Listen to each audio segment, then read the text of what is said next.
we're going to be running you through today is crossing paths. So this is the first time we are running this. This is why it's very exciting that you have come to be a part of our guinea pig group.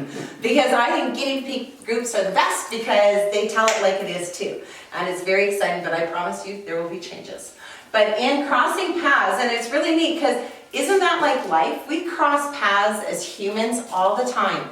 And sometimes as we're crossing paths, we come up with what? A problem to solve.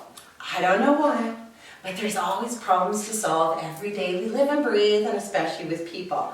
So it's really kind of neat because that's what you're going to be doing today. You're going to be crossing each other's paths. Even now, you've just crossed each other's paths.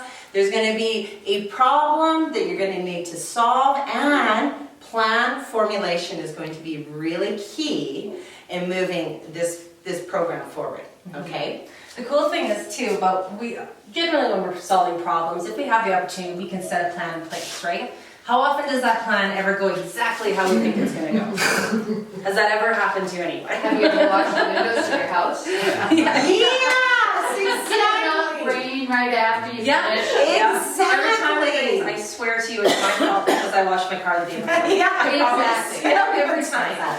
But really, it's this plan formulation part that helps us get on the move. But at the same token, we have to be able to kind of plan as we go sometimes as well, and change with that adaptability part to be able to figure out how we can switch things up. Because it really is quite important to be able to work within our teams to problem solve, but also to have a plan that maybe we can switch up as we go too. Exactly. Now, Carolyn is going to put you into groups of 2, into teams of 2. So how it will work is each team of 2, after you've done your grooming and got to know your horse, you're going to pick any of the colored alleyways. Okay, but you have to be individual. But then you can't all run to the blue. Starts at their own alley. That's right. So if you really like that yellow one, by cracky, you better get out there to the yellow one, okay? I like that you picked the only color that's not actually. I know, I saw that too. That's so funny. Because I was going to say red. Yeah, but anyways, it just orange. doesn't matter. Is it orange? I don't know. It looks orange. Okay, it could be orange. But anyways, you're all going to be set up in your teams of 2. Now, you 2 with your horse are going to have a plan. Because you're going to get timed for 2 minutes to come up with a plan and how you're going to move through this obstacle, which I will tell you in a second. But for those 2 minutes, you're going to figure out how will you get your horse through there. You're all going to meet in the middle, and then you've got to cross paths. So it's crossing those alleyways. How will you now do it as one ginormous team? So your team is 2 with the horse, then your huge team with 4 horses. So this will be really exciting to see, and lead ropes, how you figure out how you're going to solve the problem at each of the alleyways. And did you tell them the main problem is that they have to get down each of them? No. Oh, yes. So at one point or another while you're out there, you're trying to get either up or down all of the different colored alleyways. Okay? So that's your overall problem to solve and how you're going to do this as a team with your horse. All 4 colored alleyways. Okay. Out there is Yes. you know. There really is. Yeah. So what you're going to do is you're going to have your horse, your teacher, who is going to have 2 lead ropes on them. So one that they already have on is usually a longer lead rope. The other lead rope that we have, which is at the front of every alleyway, is a shorter lead rope. So all you're going to do as human beings, what you want is to be outside all of the rails. So you're always working on the outside of the rails. Your horse part of the team will be inside all of the rails, okay? And what you're going to do is, from the outside, humans, you're going to weave your horse through any of the markers or cones that we have out there until you meet in the middle.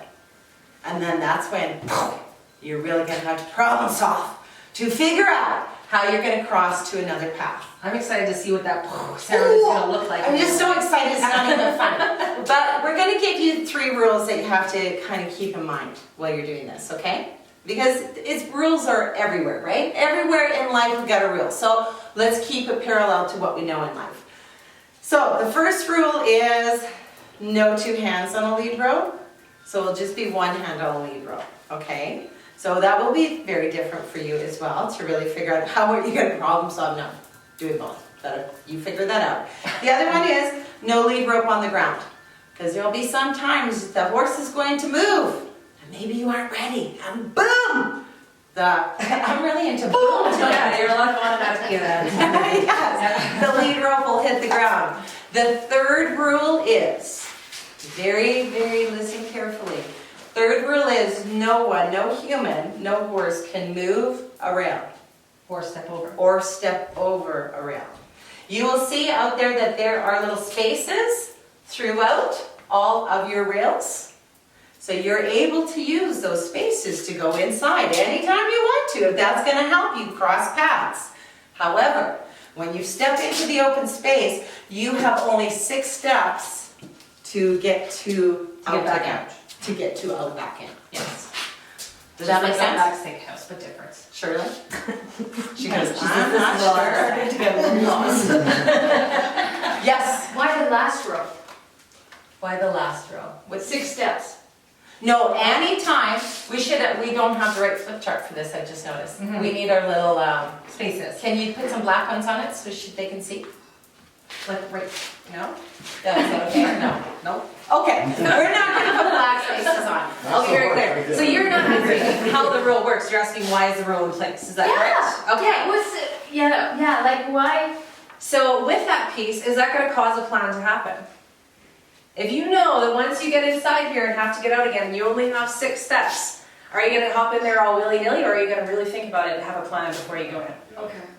So this is where we like get into that plan development, because not everything is just gonna be like, oh, that looks like about 5.5 steps to me, and then you're in and like, I have the smallest steps in the entire world, how do I get across this thing, right? So it's gonna be, again, getting back to that plan development piece and that problem solving, because this is just gonna add that little extra bit into it for you guys, because we know that you're all brilliant adults who can handle it. You can, we know it. We Now, believe in you. when things go wrong, there's sometimes a consequence when we make a choice, right? So what if we said, oh yeah, I got this, 6 steps, however, we went over and we went to 8 steps. That will be a consequence, and how the consequence will be is you get a beautiful clothespin. Okay, so we will just attach it somewhere on your body just to remind you that, remember, it's 6 steps when you go inside any of the laneways. But you can go anywhere as long as you can do 6 steps. 6 steps or less.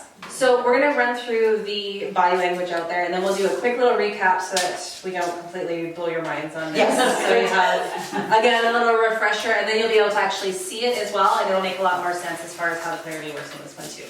And then you can make a plan.